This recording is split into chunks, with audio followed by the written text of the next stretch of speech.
الفيديو ديال اليوم غيكون رسالة دافية ليك. الفيديو ديال اليوم غيكون لأي وحدة ديما شاغلة بالها وكتفكر وكتقارن راسها بالآخرين في الشكل ديالها ولا في حياتها ولا في الإنجازات ديالها في الحياة. بغيت نقول لك اليوم انت ماشي نسخة من أي شي وحدة، انت عندك البصمة ديالك، عندك قصتك وعندك حياتك خاصة بك. المقارنة اللي كديري بينك وبين غيرك غير كطفي بها النور اللي في قلبك واللي في الداخل ديالك. قيمتك ما كتقاش بالمقاس ديالك مع الاخرين، ولكن كتقاس بالصدق ديالك مع راسك ومع الخطوات ديالك قد ما كانت صغيره ولا كبيره. اكبر خطا كديريه في حق نفسك هو انك كتقارني راسك بغيرك. الا بغيتي تنجحي والا بغيتي تطوري من راسك وتطوري من ذاتك وتحققي احلامك وطموحاتك، لابد انك توقفي على هذه العاده الخايبه اليوم قبل غدا، حيت هذا الشيء يقدر يدخلك في القلق ويدخلك في الاكتئاب والوسواس وفي اي حاجه خايبه دارت لك في بالك. هذا الشيء كيخلق منك واحد الشخصيه اللي مختلفه تماما على شخصيتك الحقيقيه. من بعد ما كنتي انسانه مسالمه وكتبغي الخير للناس، غتولي وحده اللي غتدخل في خانه الشخصيه الضعيفه والمهتزه، وديك الشخصيه اللي كتولي تغير وتحقد على اي انسان فيتها بشي حاجه.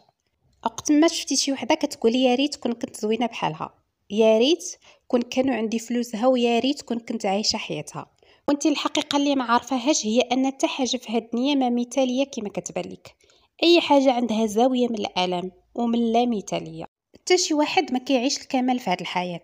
هاد الافكار اللي غير كتسرق منك داك الشعور بالرضا على حياتك اللي ضروري عندك باش تعيشي مستقره، خاصك تحيديهم.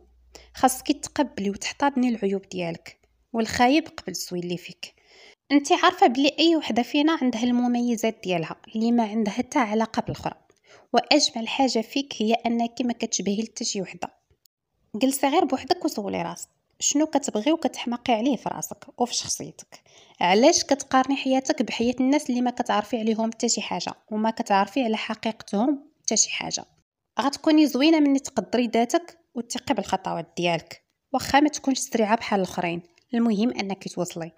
اليوم خاصك تقرري انك تشبهي غير راسك وتفرحي للنجاح ديال غيرك بلا ما تقلي من النجاح ديالك انتي، وتشوفي في المرايه وتبتسمي لراسك حيت ما محتاجاش تكوني اكثر منك انتي. استمتعي بالنمو ديالك، بالرحله ديالك في الحياه، بالتقلبات ديالك، باللحظات اللي كنتي قويه فيهم وحتى اللي كنتي فيهم ضعيفه. انتي ما محتاجه تشبهي لحتى شي وحده، كوني غير انتي وصافي. وهذا الشيء كافي. عوض ما تقولي انك معطله في كل شيء، انا معطله في كل شيء، انا كل شيء سابقني، قولي كل شيء كيجي في وقته، وكل ورده كتفتح في وقيتها، والزهره ديالي غتفتح مني وصل وقتها. وقت ما حسيتي براسك بلي انت قل من كل شيء، حبستي هاد الافكار اللي غا كتحطم اي حاجه زوينه فيك. السر كيبدا من طريقه التفكير ديالك في راسك. واحد شويه ديال الثقه اللي كتكبر كل نهار. انت ما محتاجاش تكوني زوينه بحالهم باش تكوني مقبوله، وما محتاجاش تكوني عايشه بحالهم باش تكوني ناجحه، وما محتاجاش تكلمي بحالهم باش الناس يسمعوك. الهدوء الداخلي ديالك هو اعلى الدرجات في الثقه. انت غتوصلي مني تكوني ثقه في اي خطوه كديريها واي كلمه كتقوليها، وكتوقفي على انك تحاسبي راسك على الاخطاء ديالك وتبرري الخطوات ديالك، وتكوني مكتفيه بفكره انك ديما على حق، واي فكره قلتيها ولا اي حركه درتيها كتكون مناسبه. المراه الواعيه عارفه باللي الحياه ماشي منافسه. الستر نعمه سيدي ربي ما كتبانش على اللي كتهضر بزاف اولا اللي عندها بزاف اولا على اللي زوينه اكثر. الستر ديال الله كيبان على اللي كتفكر بحكمه، واللي كتعرف امتى تهضر وامتى تسكت، واللي كتبعد على راسها اي حاجه كتشوش الكيان ديالها. ماشي عيب تكوني ضعيفه وكتاثري بعض المرات، ولكن ما فيها باس انك ترجعي تفكري في راسك وتختاريه وتبغيه بالرغم من كاع الضغوطات. هاد الهضره ما كنقولهاش باش تغيري اولا تبدلي شي حاجه في راسك، هاد الهضره كنقولها باش نذكرك بلي انت ملكه كيما انت، بالبساطه ديالك، بالعفويه ديالك، بكاع التفاصيل ديالك. تذكري ديما بلي الهدوء ماشي ضعف، والاختلاف ديالك على غيرك ما كيعنيش انك ناقصه. كوني غير كيما انتي، وهذا ارقى انواع الجمال. المقارنه ديالك مع غيرك حاجه طبيعيه، ولكن الا بقيتي كتكثري منها هادشي كيسرق راحه البال ديالك وكيضعف الثقه في النفس ديالك.